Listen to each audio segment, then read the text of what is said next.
All right, welcome everybody to episode number 51 of Can We Make Impact Wrestling the best promotion in Total Extreme Wrestling 2013. I am your host, the mayor, Jason Smith, back in action yet again. A little late today, kind of got a late start on my evening. The daughter had marching band, and so after did that, and we did dinner, and we did all that other stuff, and then I got stung by a wasp on my middle finger. I'm not flipping you off, I promise. So yeah, I got a cool llama band-aid. Hurts like hell. I don't think I'm allergic. I mean, I think by now it's been getting on 3 hours now since it happened. So I think if I was allergic, I would be in a lot more pain than I'm in. It hurts like hell, but it's pretty much isolated to my finger. It's a little swollen, a little purple, a little stiff, but all in all, not terrible. Anyway. All right, so to get you up to speed, we are hot off the heels of a sellout at Destination X 2020. We did a 2.05 rating. We have some championship matches set to go. Mandy Rose won the Battle Royal to become the new number one contender for the women's title. Billie Kay is still the champion there. Violent Conduct retained the title, retained the tag team titles. They will take on the New Day in tag team action. I put that one together. No real purpose or point to that. I just kind of put them in there. I didn't do any matches to kind of determine that. I figured that would be a good chance to get New Day going in some tag team action. And then the world title will be determined via a fatal four-way between Seth Rollins, Cody Rhodes, TJP, and Bray Wyatt. As you can see from our tournament brackets behind there, Cody Rhodes is also in the tournament for the X Division Championship. And we'll talk about this tournament bracket here. I went with a 6-man bracket for this because Seth Rollins is going to be vacating the Grand Championship as well to get into that matchup. And since Cody and TJP went to a draw for the X Division title, I've decided to give them both an opportunity at the championship. TJP didn't make the tournament bracket for the X Division title. But here is our Grand Championship tournament bracket. Adam Cole, Bobby Fish, EC3, Jake Hager, Eli Drake, and Pentagon Jr. And I have reactivated and renamed a former TNA title. If you recall, we've talked about the King of the Mountain matches. Well, they actually did a King of the Mountain championship for a while. And that King of the Mountain championship has been reinstituted as the Impact Television Championship now. So we will be determining a new TNA Impact Television Champion. And here is our bracket for that. It'll be, starting off, we'll kind of work it as a floating mid-card title. So you see a lot of our competitors for the Impact Television title are current mid-card guys or lower mid-card guys. Jay White, Adam Page, Kenny Omega, Ricochet, Jay Lethal, and Shawn Spears. So those are our 3 tournaments that we have going on simultaneously as we work towards this TV taping.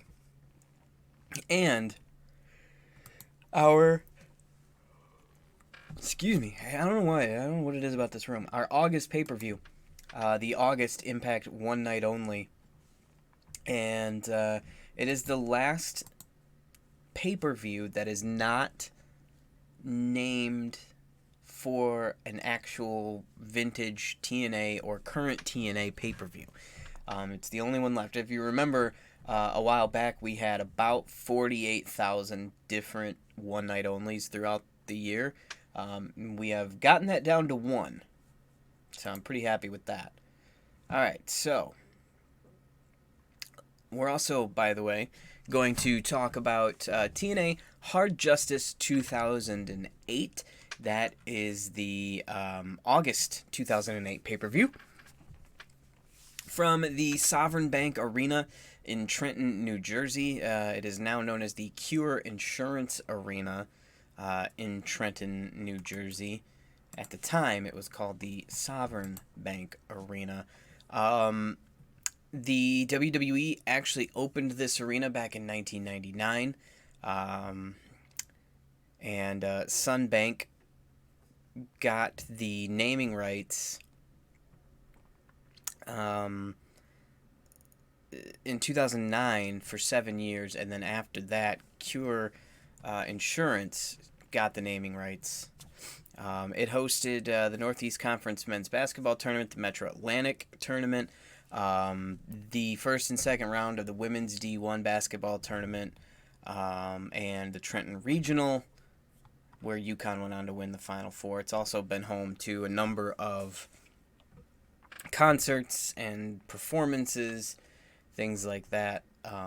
And if you remember the Philadelphia Spectrum, it is managed by that same sort of company. The Spectra, Comcast Spectacor company kind of manages that particular arena. Anyway, I completely went off on a tangent as usual. And I can't stop yawning as usual, so let's go ahead and kick it, and we'll talk about the first two matches on the card. The opening bout, the TNA X Division Championship between Petey Williams, Consequences Creed. Raka Khan came to ringside with Petey Williams. If you remember, at this time period, you had Petey, Raka Khan, and Scotty Steiner all kind of hanging out together. She was a bad woman. She was a bad woman. Near the end of the match, Sheikh Abdul Bashir walked out to the ring, hit Consequences Creed across the back with a steel chair. Petey Williams would hit the Canadian Destroyer and retain the X Division Championship. Many of you are probably wondering who the hell Sheikh Abdul Bashir is. Sheikh Abdul Bashir was Sean Daivari. And next up was a 6-woman tag team match. On one side, Taylor Wilde, ODB, Gail Kim. On the other side, Awesome Kong and the Beautiful People. Also, Raisha Saeed was ringside for that team as well. Taylor Wilde would continue in sort of an unlikely run of victories. In this one, she would pick up the win for her team in about the 10, 11-ish, 11 and a half minute mark. Taylor Wilde kind of came out of nowhere. I wouldn't really say she was like super homegrown. She kind of worked the indies when she was really young. She kind of had a lucha libre style. She was trained by Awesome Kong, which probably is how she got to where she was in the company. Bill DeMott also trained her. But you had... she did some work in Deep South. She did some work in FCW. And then just kind of showed up in Impact and started winning championships. I don't get it. But she did. And I digress. Okay. In-game. Damn it. I don't know what it is with this room. I just cannot stop yawning. Eddie Edwards, grade 3 groin strain on the tour with either New Japan or Dragon Gate. Eddie Edwards is willing to come back. I would love to have him back if I could get Eddie and Davey Richards kind of help out the tag team. He's 36. Let's go ahead. Well, let's make him available for major TV shows and above. Let's do that. And then let's go see if we can get Davey Richards to come along. And RVD got busted, which is hilarious because that sounds like something that would happen to RVD. It's not hilarious that he got caught, but it's hilarious that the game would randomly choose that scenario for him. All right, let's see if we can track down Davey Richards here and see if he would like to return to the Impact fold. He would. Great. All right, so he's got an offer on the table for $11,640 from AEW. I will go to $12,750 a month, 20% per pay-per-view. I'll stay at the 3 years, and I will make you available for major TV shows and above. And we'll see if we can get the Wolves back together. All right, so we'll go ahead and move on. And the next match on the card, the World Tag Team Championships at Hard Justice 2008. LAX would defend their titles against Beer Money Inc. Jackie was at ringside for Beer Money Inc. Salinas and Hector Guerrero, as usual, with LAX. Filthy, Grandmaster Kaz, and Melly Mel performed their the LAX entrance theme. As usual, everybody kind of got involved with the interference between Jackie, Salinas, and Hector Guerrero. Bobby Roode would hit Homicide with a gimmick beer bottle, which injured kayfabe Homicide's eye. And Storm would then pick up the pinfall for the first reign as tag team champions for Beer Money Inc. Next up was the Black Tie Brawl and Chain match between Jay Lethal and Sanjay Dutt. 11 minutes for this one. Basically, this was an evening gown / chain match. So you were connected via a chain, but you were also dressed in tuxedos, and this had like Vince Russo gimmick written all over it. But the only way to win, you either had to you had to do both. You had to strip your opponent of their tuxedo, and then they had to either you had to pick up a pinfall or make them submit. That was it. That's it. So Jay Lethal was able to strip Sanjay Dutt, and then was able to somehow get up onto the turnbuckle despite being chained to Sanjay. Damn it. Hit the elbow and pick up the win. Okay, let's see. Leo Rush set to re-sign in WWE. Noam Dar.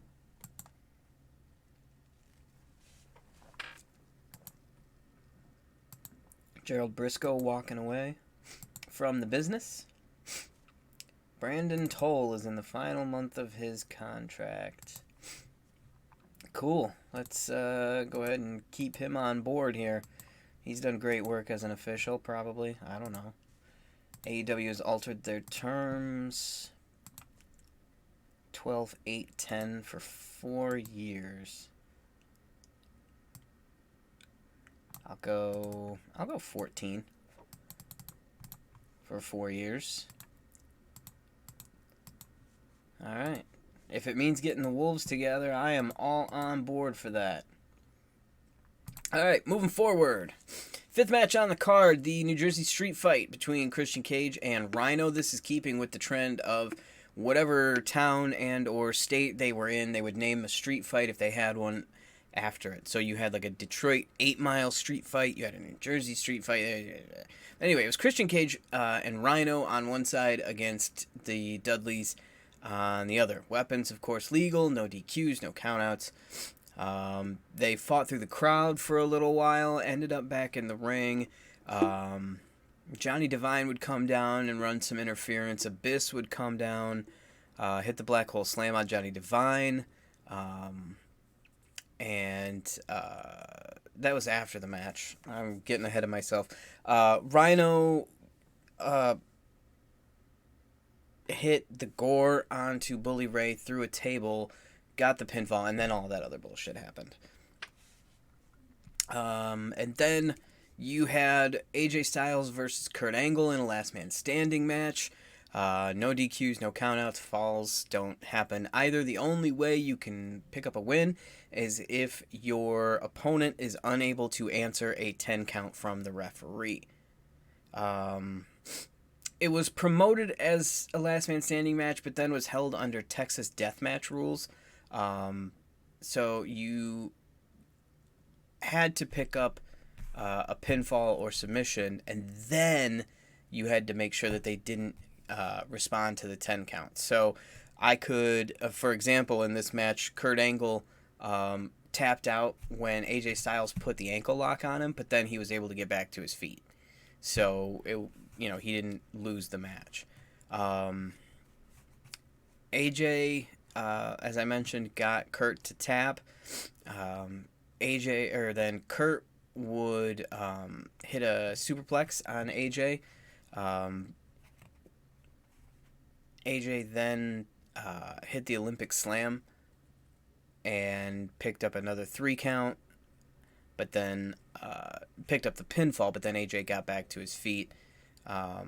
When he went for another Olympic Slam, AJ countered it into a Styles Clash, and then got the pinfall, and Kurt Angle was not able to respond to the 10 count. Basically, this was a way to get this whole match afterwards.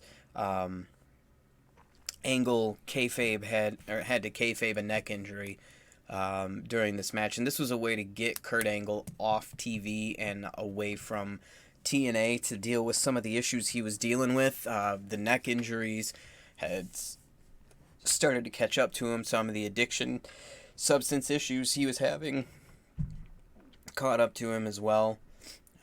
So it just wasn't ideal for him. So it was a good idea to get him kind of away from the business.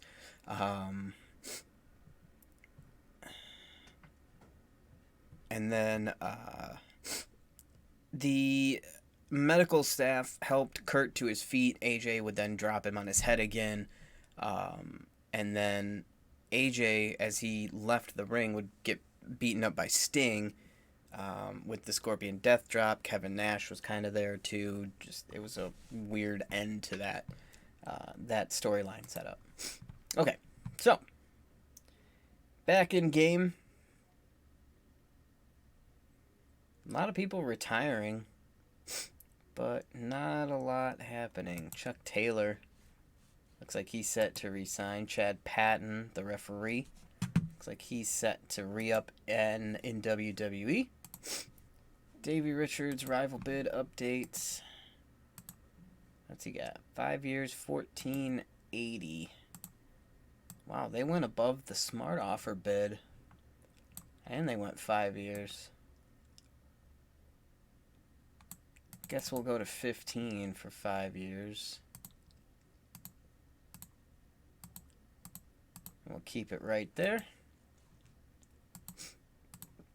Meanwhile, Pac has elected to sign with us. So we'll steal Pac away from AEW. Impact Wrestling TV tonight. So we'll talk about the main event at Hard Justice 08, the Six Sides of Steel Weapons match for the TNA World Heavyweight Championship. Samoa Joe defending his title against Booker T. 12-minute match. So the Angle Styles match, probably, even though it wasn't for a title, should have gone last. They went 25 minutes. But this match was quick. Joe got busted open real early on from a chair shot. Booker would hit the bookend through some chairs, but Joe would kick out. The lights went out and then back on, and there suddenly was a guitar in the middle of the ring that Joe used to hit Booker T over the head with and retain his title, picking up the pinfall. So a lot of speculation about Jeff Jarrett. And whether or not he might be coming back. The last man standing match with the Texas Deathmatch rules. A lot of the writers at the time loved the last man standing portion of the match, but the fact that you had to do the weird, stupid pin or submit before all of that kind of took a little bit away from the match, and the neck injury angle that Kurt Angle had and AJ had kind of took a little bit of the shine off of that match, because it kind of made AJ look like a bitch, really. for attacking Angle when he was all hurt and stuff. But it gave Sting a reason to come out. And it made him. It kind of made AJ look kind of bad. Outside of that, the matches, all in all, were pretty well received. And again, it was that time for TNA, that was exactly what you were going to get. All right, so we are at Roos Field in the northwest region of the country. And I don't know where Roos Field is. So we're going to find out. It is an outdoor college football stadium on the campus of Eastern Washington University, home of the Eastern Washington Eagles, which is not a team that I was aware existed. But we're going to use their football field for an hour and a half. Okay, so let's get our first round matches out of the way for all three of our pending tournaments. We've got Will Ospreay and Rich Swann going first.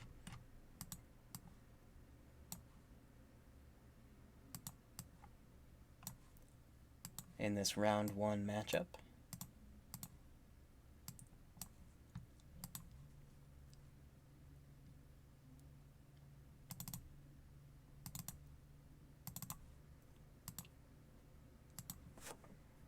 Okay.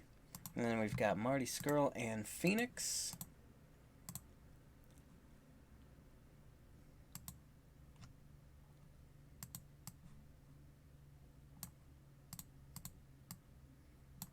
Marty Scurll and Phoenix.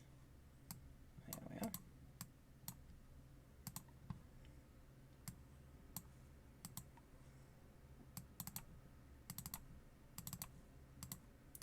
Okay, now we can switch gears to our Impact Grand Championship tournament. EC3 versus Jake Hager. Really like that matchup.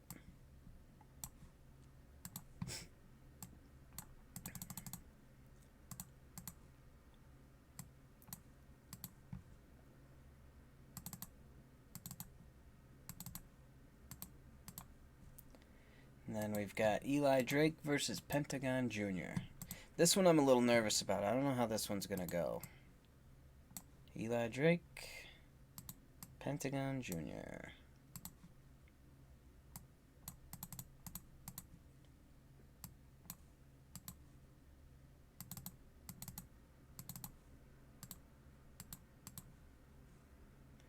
Alright, and last but not least, our television championship match.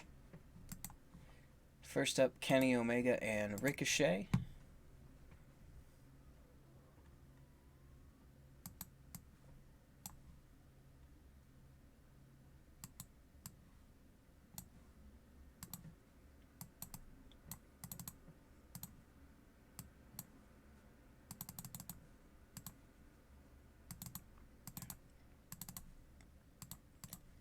And Jay Lethal and Shawn Spears.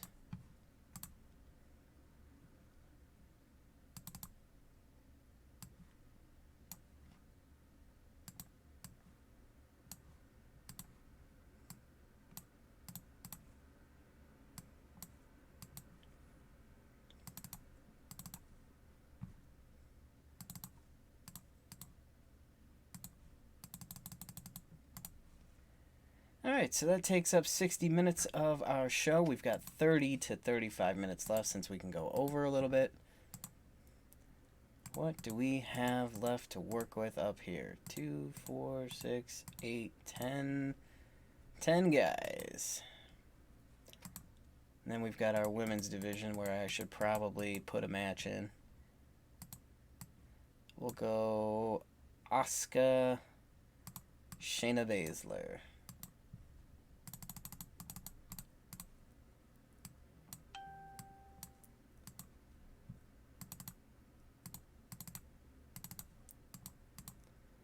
Alright, that leaves us with 25 minutes of show, just enough to do a 10-man battle royal.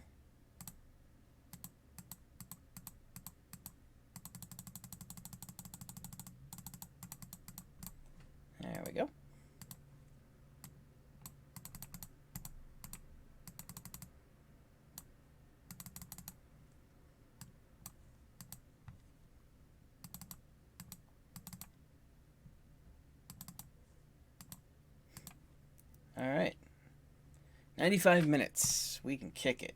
Let's go. Will Ospreay, Rich Swann. Great matchup there. Rich Swann gets the win. That's part of our X Division Championship. Come on. There you go. It's got to catch up to me. Alright.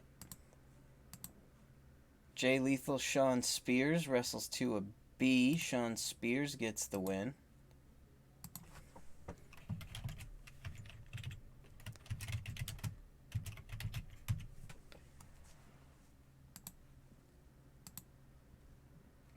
Yeah, Asuka, Shayna Baszler, B-.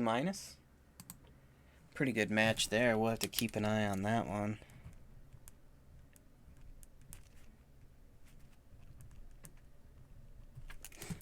Then we've got Marty Scurll and Phoenix. Marty Scurll with the win. So that's the other side of that bracket.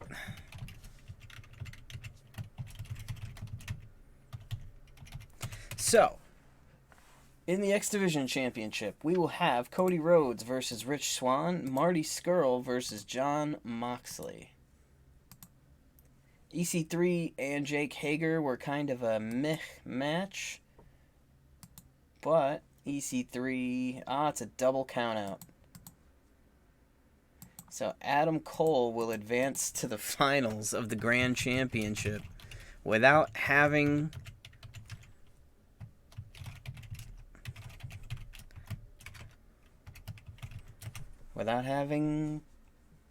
to wrestle anybody.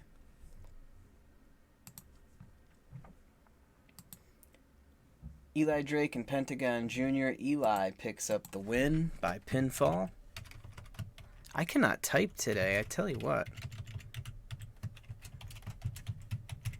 So, in this one, it'll be Eli Drake versus Bobby Fish. The winner faces Adam Cole for the Grand Championship. Kenny Omega and Ricochet go to a B. Kenny Omega picks up the pinfall win. He'll face Jay White in the next round. Shawn Spears, Adam Page on the flip side of that tournament bracket. And our main event, Seth Rollins wins the Battle Royal. And it's a B+ rated match, which gives us a B+ rated show and increases our popularity across 11 regions and gets us closer to that C+ mark. Very excited.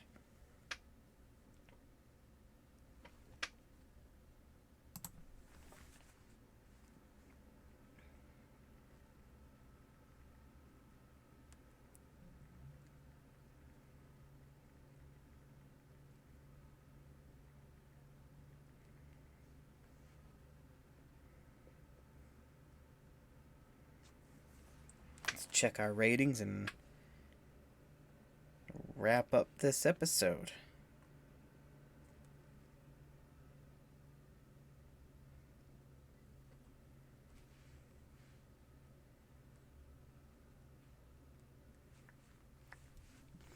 Unread emails waiting.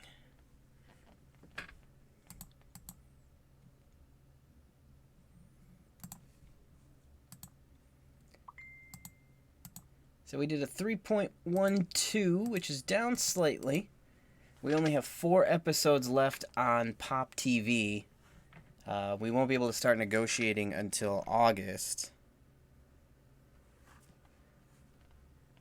But we'll get there eventually, and that's going to wrap up this episode in almost record time.